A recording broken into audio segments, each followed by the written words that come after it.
Good morning, my friends. Happy Monday. I hope you guys are having a wonderful, fabulous day, and I hope all of your moms had a wonderful, fabulous Mother's Day.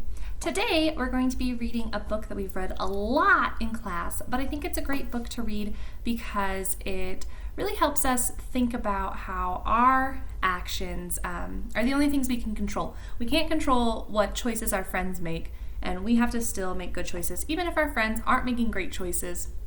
And that's okay. It's okay if other people are doing their thing as long as you are being a good egg. That's all that really matters. So, we're going to be reading The Good Egg by Jory John and Pete Oswald. And I love this story because I think the good egg is so stinking cute. Oh, hello. I was just rescuing this cat. Know why? Because I'm a good egg. A very good egg. It's true. I do all kinds of good things, like I'll carry your groceries, I'll water your plants, I'll change your tires, I'll paint your house. If you need any help whatsoever, I'm your egg.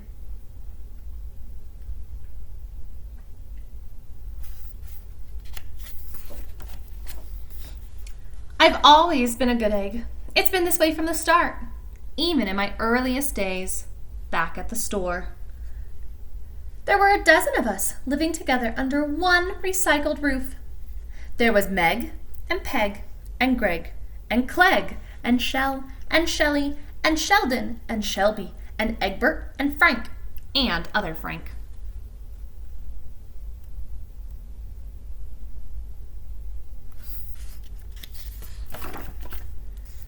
The other 11 eggs weren't on their best behavior. They weren't exactly good. They ignored their bedtime. They only ate sugary cereal. They threw tantrums. They cried for no reason. And they broke their stuff on purpose. That's pretty mean, isn't it?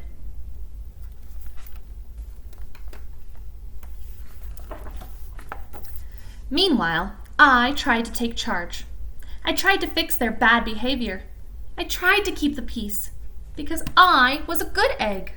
A very good egg. See, here he is. He's trying to scrub this stuff off the wall. Poor good egg. Nobody seemed to care, though. Every night I was exhausted. My head felt scrambled. Then, one fateful morning, I noticed some cracks in my shell. They were everywhere. And here he's saying, yikes. And then there's a sign on the back saying, kick me. Poor good egg. My doctor said it was from all the pressure I was putting on myself. The pressure of making sure everybody was as good as me. I was cracking up.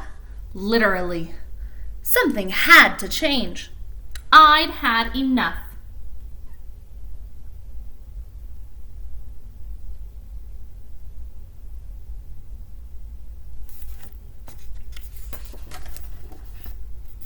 I told Meg and Peg and Greg and Clegg and Shell and Shelley and Sheldon and Shelby and Egbert and Frank and other Frank that I was leaving. I can't be the only good egg in a bad carton, I said. Blah, blah, blah, they replied.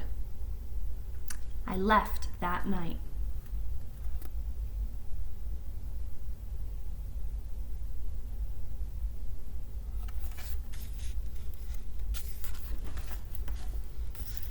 I wandered from town to town. The hours became days. The days became weeks. I lost track of time. I was all alone. Out there, on the road, under the stars, I really tried to focus on myself and what I needed.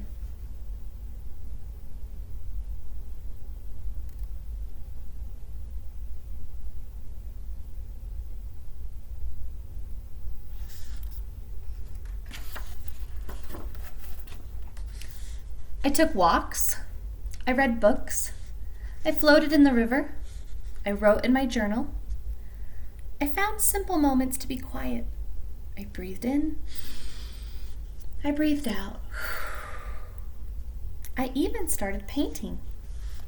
I like the books because he's reading a book called Great Egg Spectations, The Wizard of Eggs, Euclius, and Dragula.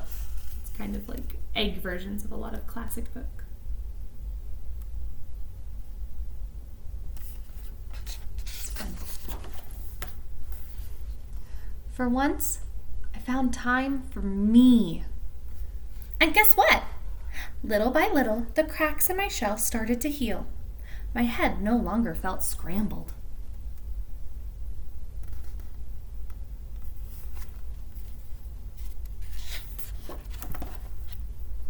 I started to feel like myself again.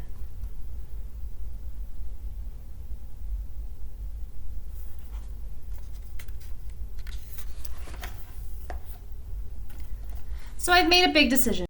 I'm returning to my old carton and my friends.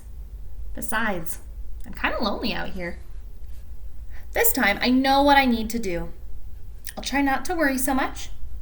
I'll be good to my fellow eggs while also being good to myself. Here we go. Everybody missed me. I missed them too. Like it says, welcome home.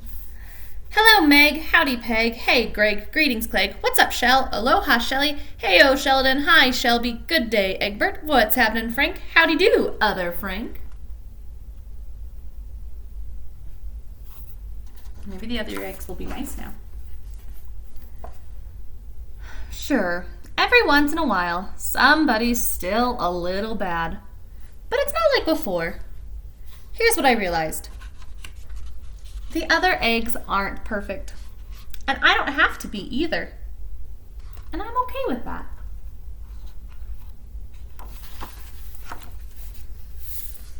Yep, the old curtain is back together. We're a solid dozen again. It's good to be home.